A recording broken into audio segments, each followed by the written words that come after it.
Now the Tahitians gave this island a nickname, and this is the only island that had a nickname during that period. They nicknamed Molokai Pule o. Pule is a prayer or to pray. O is the maturing or ripening of a fruit. So Pule translates to mean ripening prayers or powerful prayers. Having conquered all the other islands so quickly and so easily, they jokingly nicknamed the native Hawaiian Menehune.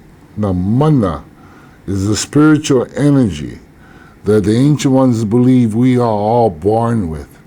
God has put this energy, Aku has put this energy in the earth as well as in the heavens. And then hune, meaning small. So Menehune translates to mean small power. Over the years, like the Hawaiian language, this nickname of Menehune has changed to where it's known as Menehune. And when they tell you the legends of the Menehune, building the fish ponds, building the heiaus, they'll describe the Menehune as being little people like leprechauns. Well, the Hawaiians were very small people. A tall Hawaiian maybe reached the height of 5 foot. The average was between 4'3" and 4'6". Your Tahitian, Samoan, Fijian, Tongan, and the Maori are the warrior societies of Polynesia. And the Tahitians, they practice a form of genetics where they would interbreed brother with sister for the royalty or the warrior bloodline before they are allowed to go out and get married, skipping generations in practicing this form of genetics. And it is said that the Tahitians, the average warrior, stood 7 foot plus in height. Now, if you have seen the statue of Kamehameha the Great on the island of Oahu or the island of Hawaii, this is said to be a life-size statue of him.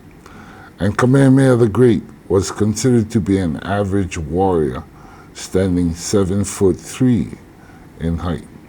So if you took the tallest Hawaiian, which maybe reached the height of 5 foot, and him stand next to the average Tahitian warrior, the Hawaiian looked like a leprechaun compared to the Tahitian warrior. And like the legends of the Menehune, on the other islands, the Hawaiians had gone up into the rainforest to hide from the Tahitians. Now, in the Hawaiian way of thinking, the rainforest is a very sacred area. No one is allowed to live there, for this is where God dwells. They went into the rainforest hoping that Akua would watch over and protect them. And then the majority of the Tahitians came to realize that their philosophy of life, which is symbolized by a clenched fist, symbolizing they believed in a strong army, was wrong.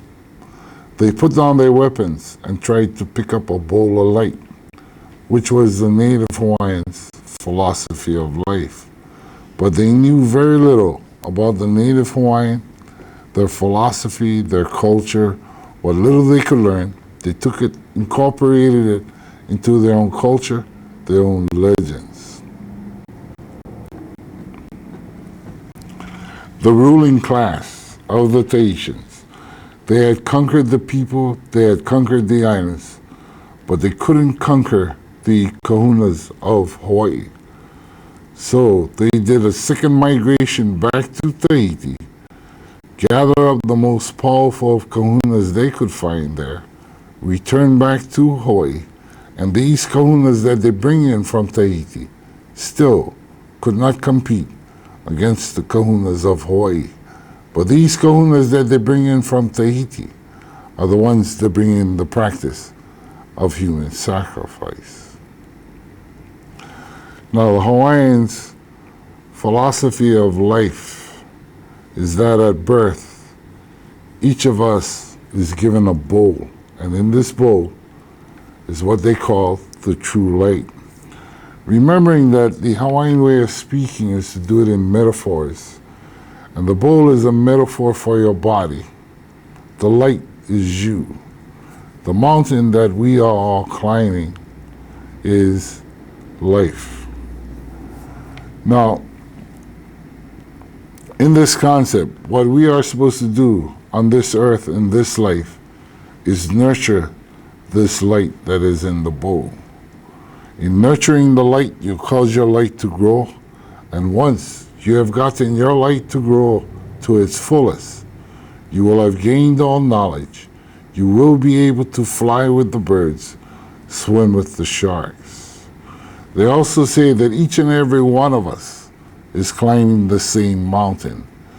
And as we each walk our path to get to the top of the mountain, whenever you develop negative thoughts or deeds such as anger, jealousy, or hatred, or fear, you're actually stopping on your trail. You're bending down, picking up a stone, and putting it in your bowl. If you do enough stops, you end up with a bowl full of stones. And you, like your bowl, you become a stone. You will not grow or gain any more knowledge.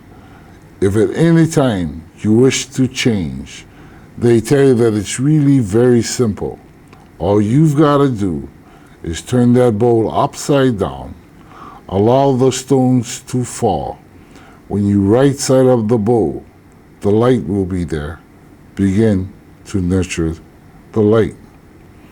As you continue on your journey to reach the top of the mountain, what you will come to realize and understand is that you do not understand the person next to you. So whenever you sit down to discuss important subjects, opinions are going to be 180 degrees from each other. And what that means is you're right, person next to you is right, everyone is right.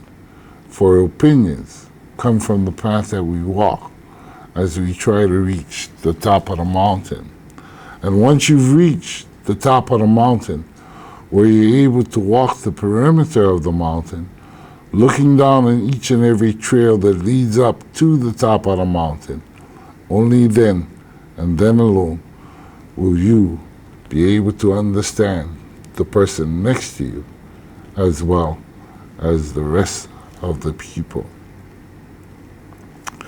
Now the word Pono, in this case, there are three different definitions. The first is harmony, and the harmony is between the male and the female that is in each and every one of us. In our ancient Hawaiian concept, Akua is seen as both male and female. We also have a lot of symbols in our culture. The symbol for the male face of Akua is the sun. The symbol for the female face of Akua is the moon. Now, the scientific community today will tell you that the ancient ones had a complete and full knowledge of the solar year, but functioned under the lunar year because we fished and farmed according to cycles of the moon. But in our true Hawaiian culture, the male is a disciplinary figure in our culture. Seldom does female discipline. And because the solar year is a symbol of the male face of God, if they made a mistake, then they expected to be disciplined by God.